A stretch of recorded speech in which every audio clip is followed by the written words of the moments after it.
안녕하세요. 이혼을 생각하고 있는 30대 여성입니다. 제 얼굴에 침 뱉기 같아 부끄러운 얘기지만 전에는 주변에서 결혼하고 금방 이혼하는 부부들 이야기가 들려올 때면 왜들 애시당초 결혼할 때 좀 신중하게 하지? 얼마나 살았다고 이혼을 한다고 드는 걸까?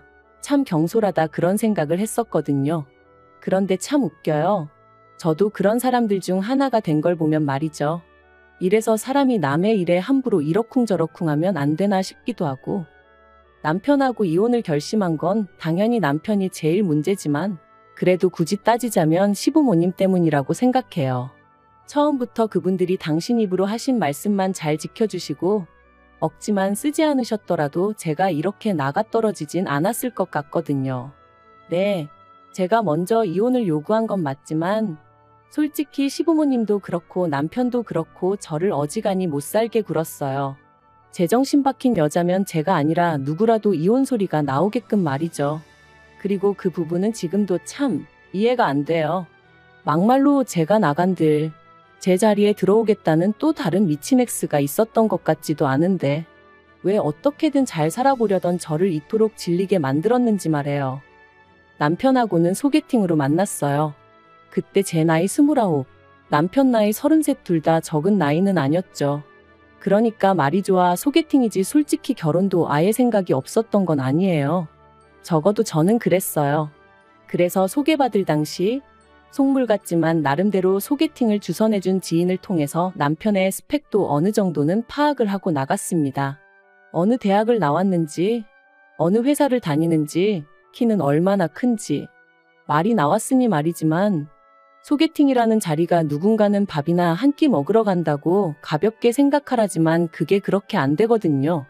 특히나 여자 입장에선 그래도 좀 꾸미기도 해야 하고 또 시간도 어떻게 보면 금인 세상인데 영 아니다 싶은 사람을 만나면서 제 시간 낭비를 하고 싶은 생각은 더더욱 없었으니까요.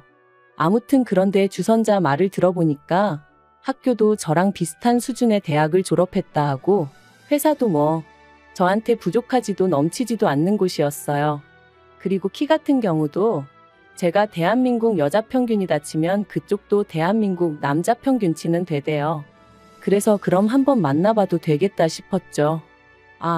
이후에 남편에게 들었지만 남편도 그 지인을 통해서 제 평소 사진을 10대 장은 받아보고 정했답니다. 자기는 얼굴이 가장 중요했다나 어쨌다나요. 아무튼 그렇게 서로 어느 정도는 파악을 하고 만나서 그런가 쓸데없이 시간 낭비를 하는 기분은 아니었어요. 바로 서로의 취향이라던가 서로에게 직접 묻지 않으면 알기 어려운 것들을 알아가는데 시간을 쓸 수 있었으니까요. 그리고 다행히 저희 둘은 여러 가지 면에서 통하는 부분이 많았습니다. 그래서 이후로 4번의 만남을 더 갖고 바로 연애를 시작했어요.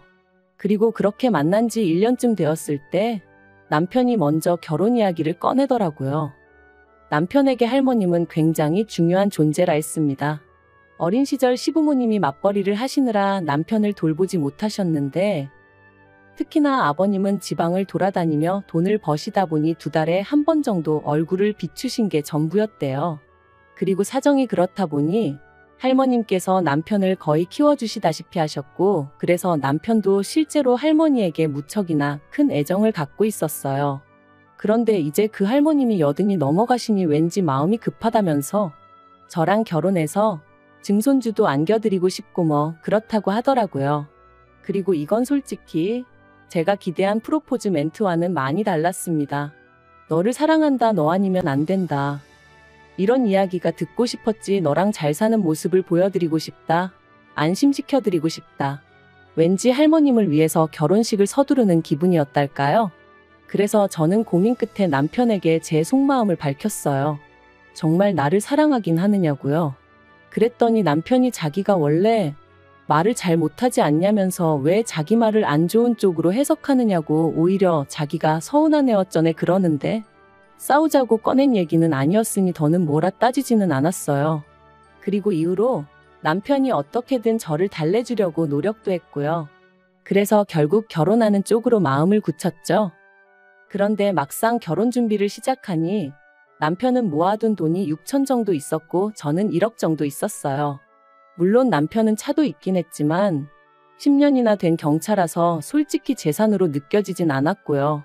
그래서 그동안 돈 벌어서 다 뭐 했냐고 단도직입적으로 물었습니다. 참고로 결혼을 앞둔 사이에 이 정도는 당연히 물어볼 수 있다고 생각했어요. 그랬더니 부모님하고 할머니한테 자기가 아무래도 3대 독자다 보니 효도 좀 한답시고 이래저래 선물도 해드리고 많이 챙겨드렸다나요? 그런데 결혼하면 그런 건 이제 없을 거라고 하더라도 매번 저랑 꼭 상의하고 할 거라고. 그래서 알겠다고 했죠. 그리고 상황이 그렇다 보니 양가로부터 도움을 안 받을 수가 없었습니다. 1억 6천으로 결혼식도 올리고 혼수도 하고 신혼집까지 구한다는 건 서울에선 너무 빠듯하다 싶었거든요. 그런데 다행히 상견례 자리에서 사실 돈 이야기라는 게 시댁 쪽이건 저희 쪽이건 먼저 말 꺼내기가 편하진 않은 주제잖아요. 그런데 저희 시부모님 두 분 다 하시는 말씀이 그래도 명색이 3대 독자인데 걱정 말랍니다. 그러면서 자기들은 7천 정도 해줄 수 있는데 저희더러 맞출 수 있겠냐대요. 솔직히 전 3대 독자가 어쩌고 그러시길래 집까진 아니어도 한 1억은 해주시려나 그런 생각을 했는데 말이죠. 아무튼 저희 부모님도 7천씩 해주자 하시니 알겠다 하셨습니다. 그래서 계산해보니까 이래저래 3억이고 거기에 부족한 건 대출 좀 받으면 되겠다 싶대요.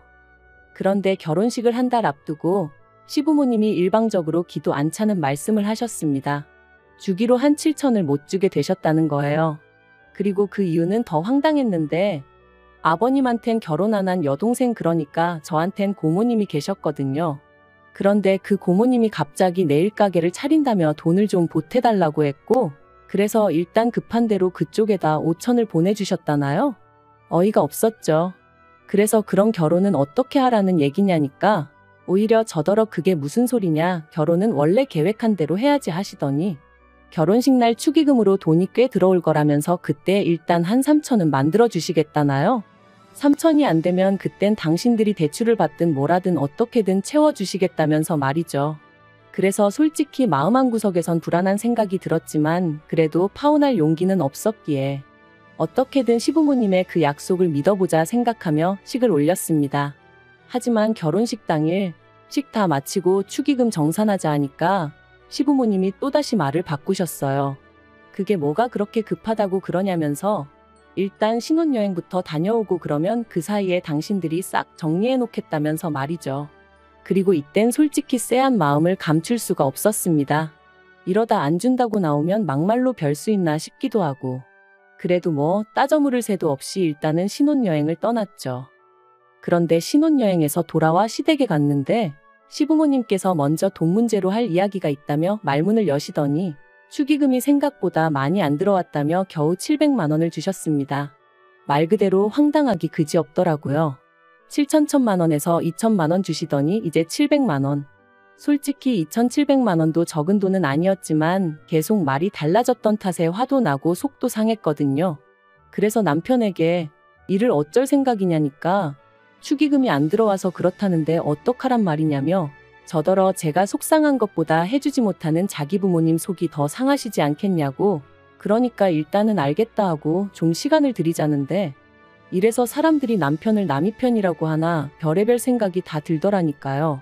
하지만 남편 말대로 돈이 없다는데 그런 시부모님을 붙들고 제가 무슨 말을 한들 어디서 돈이 솟아날 리도 없고 그래서 남편한테 이 돈 문제가 해결되기 전까진 내가 얼마나 살가운 며느리 노릇을 할 거라고 기대하지 말라고 했습니다. 당신이야 당신 부모님이니 그러려니 하고 넘어갈 수 있을지 몰라도 내 입장에선 나뿐만 아니라 우리 부모님까지 괜히 농락당한 기분이고 그래서 기분이 너무 나쁘다고요.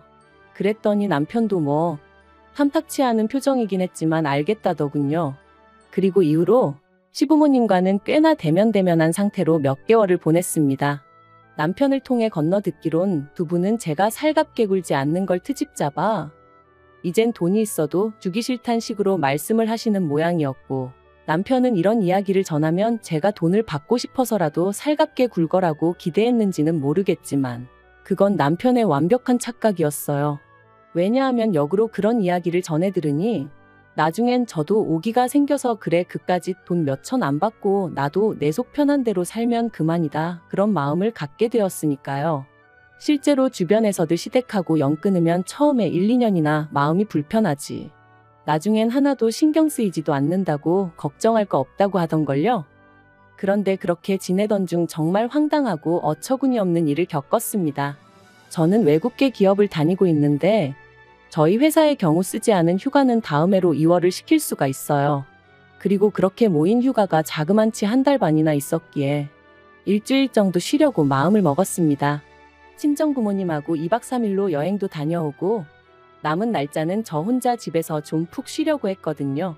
그런데 어이없게도 이런 제 계획과는 상관없이 남편이 제가 휴가라는 이야기를 시부모님께 전했고 시부모님이 그럼 마침 잘 됐다면서 남편의 할머님을 저희 집으로 모시겠다고 통보를 해오시대요.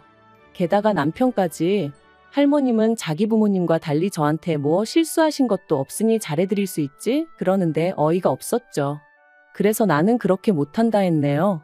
나랑 사전에 이야기가 된 것도 아니고 난 나름대로의 계획이 다 있으니까 할머님을 그렇게 모시고 싶으면 당신 휴가를 쓰던지 하라고 나한테 이렇게 무턱대고 할머님을 맡기지 마라고 딱 잘라 거절을 했어요. 그랬더니 이제 시부모님도 남편도 난리가 났습니다. 편찮으신 분을 상대로 여기로 모시겠다 했다가 다시 저기로 가시라고 했다가 그게 무슨 짓이냐면서 말이죠. 제 입장에선 정말 억울해 미치겠기에 남편더러 그러니까 당신이 휴가를 내고 일주일 동안 할머님 곁에 있으라 했는데 그러면 남편은 자기가 어떻게 휴가를 일주일이나 내냐면서 그럼 자기 잘린다는 소리나 하고 있고 정말이지 계속 같은 이야기의 반복이었어요.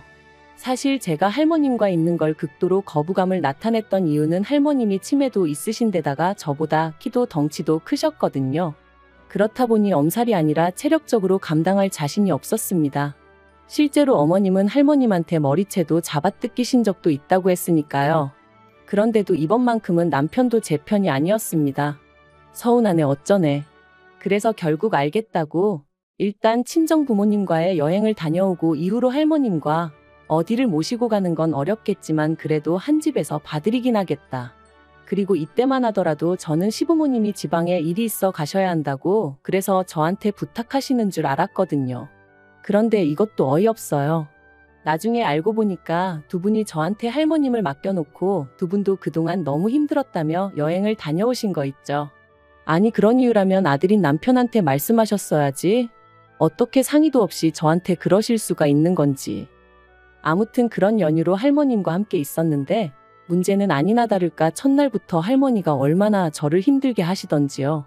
특히나 저희 집에 모시고 나서야 할머님이 혼자 거동 자체가 어려우시다는 걸 알게 되었습니다. 이때 살짝 어머님도 고생이 많으셨겠구나 그런 생각을 아닌 게 아니라 하긴 했고요. 그리고 3일째 되던 날 기어이 일이 벌어졌어요. 할머니가 부엌에 물들어가는 저를 냅다 밀치셨거든요.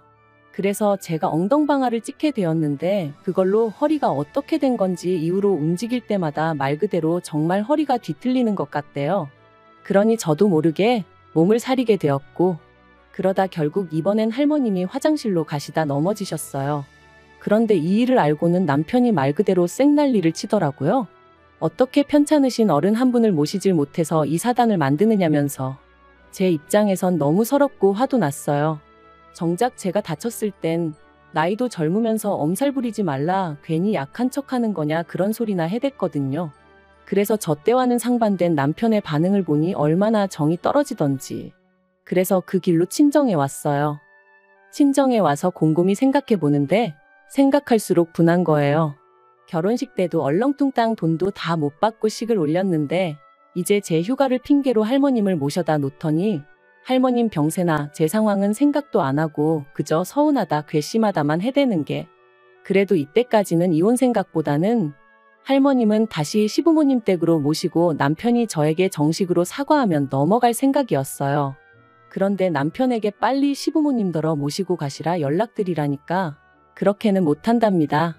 며칠 계시는 동안 손자된 도리도 못했다면서 자기가 그렇게 못한다고 당분간 같이 지내면서 챙겨드려야겠다며 저더러 아직 휴가만이 남아있지 않냐고 회사에 그거 써야겠다고 하라는 거예요.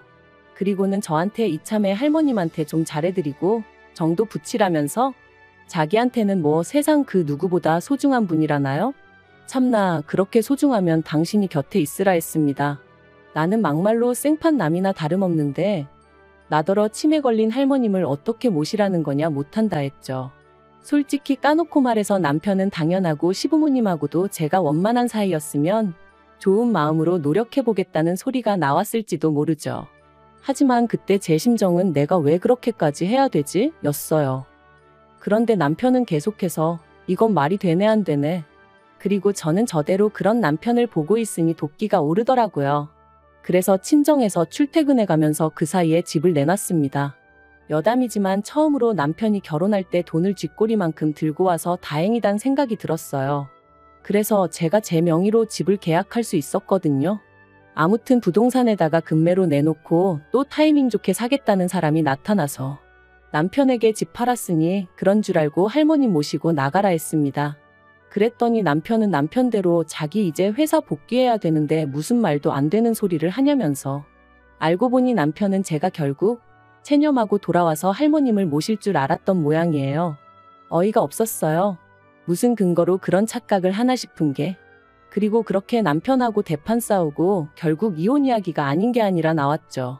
저처럼 계산적인 여자하고는 자기가 질려서 못 살겠다길래 나야말로 너나 너희 가족처럼 염치 없는 사람들하고는 두 번 다시 상종도 못하겠다 해가며 어쨌든 또 하나 다행이었던 건 결혼 비용 문제로 마음이 많이 상했던 만큼 혼인신고는 미루고 있었거든요. 그래서 이혼하는 건 일도 아니었어요.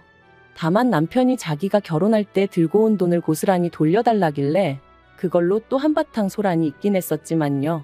남편은 저랑 헤어지고 자취방을 구한 듯 했고 할머님은 시부모님 댁으로 가신 눈치예요. 남편이 저 때문에 할머님 건강만 악화되셨다며 책임을 묻겠다길래 그러라 했는데 뭐 아직까지 이후로 들려오는 소식은 없네요. 저희 헤어질 때 시부모님도 당연히 난리셨어요. 그까짓 돈 몇천 때문에 그러냐며 저더러 밴댕이 소갈딱지라는 둥 아주 쪼잔한 애라는 둥 막말을 하셨는데 저라고 헤어지는 마당에 뭐 한다고 그런 소리를 듣고만 있었겠어요? 저도 그런 시부모님께 그렇게 말 바꾸고 거짓말하고 그러시지 말라고 사람이 아주 우스워 보인다고 그랬죠. 솔직히 윗사람한테 욕먹는 아랫사람보단 아랫사람한테 욕먹는 윗사람이 타격이 더 크잖아요. 그래서 전 좀 후련하더라고요. 아무튼 앞으로는 무슨 소식이 들려오든 궁금하지도 않고 그쪽 집안에 무슨 일이 생기건 쳐다도 안 보려고요. 생각해보면 돈 몇 푼 가지고 장난칠 때부터 알아봤어야 하는데 그래도 그놈의 정인지 사랑인지가 뭐라고 믿어보려고 한 제가 멍청했던 걸 누굴 탓하겠어요. 그냥 비싼 돈 내고 인생수 엎드른 셈 치렵니다.